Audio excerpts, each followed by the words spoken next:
Opening day, 1946 in Chicago. Outfielder Bob Lemon and the Cleveland Indians are hanging on to a 1-0 lead. Bottom of the ninth, 1 out, tying run is on second base. Indians pitcher Bob Feller is 2 outs away from a no-hitter. White Sox send in Jake Jones to pinch hit. He smacks a hard drive into center field, where Bob Lemon is playing outfield for the first time. The ball tails away from him, but he chases it down and at the last second dives, fully outstretched, and catches it. He springs to his feet and throws to second base for the third out. Game over. Meanwhile, the base runner is still rounding third. Bob Feller said it was the greatest outfield play he had ever seen. Bob Lemon smashed his own chin, his chest, and his elbow making that catch, giving Feller that no-hitter. If you play like that every day, you'll have a short career. But Bob Lemon, he wanted to be an everyday player. Money convinced him to be a pitcher.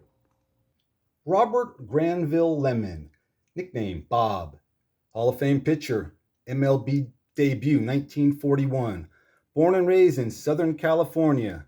His mom and dad were big baseball fans. His dad played in the minors and made sure that Bob had all the best equipment. Pretty good one here is Bob was practicing his curveball in the driveway with his mom, and he went and beamed her. Good one. Bob Lemon, 1938 CIF State Baseball Player of the Year, and would sign with the Cleveland Indians organization at the age of 17, and was an Indian his entire playing career. Bob Lemon joined the Navy and served his country. Back home and back in the bigs, he had a great year in 1948, his first year as a pitcher. Pitched a no-hitter and had 10 shutouts, and was the AL Pitcher of the Year.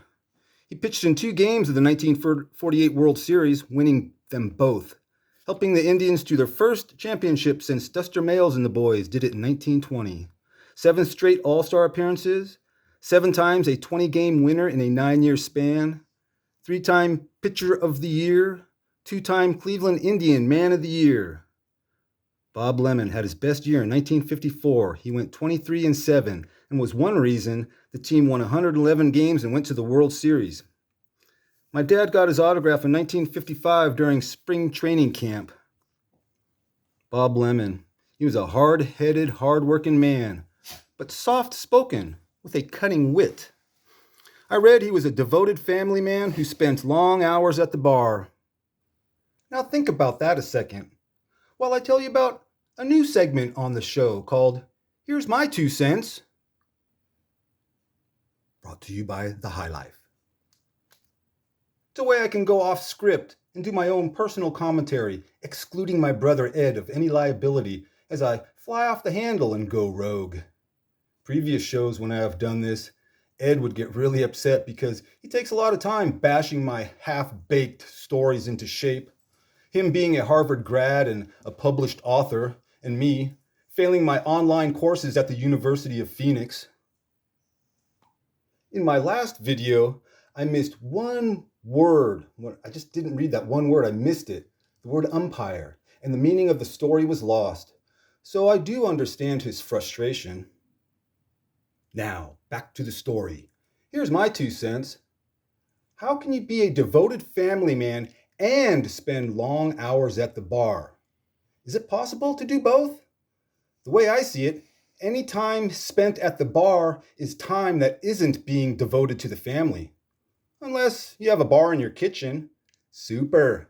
A drunk dad at home is better than a drunk dad on the road. You know, the lesser of 2 evils. Bob Lemon won a World Series as a player and as a manager. He was Manager of the Year for the White Sox and for the Yankees. In 1978, White Sox owner Sports Shirt Bill Veeck fired Lemon mid-season, replacing him with Larry Doby. Bob Lemon was quickly hired by his old pal Al Rosen, who was president and COO of the Yankees and the Bronx Zoo. A few months later, the two were World Series champs. Sometimes, somebody does you a favor by firing you. Chances are, Bob and Al were sitting in a bar after that game, laughing and celebrating. And I bet Bob Lemon was thinking, "Hey, Sports Shirt Bill, thanks.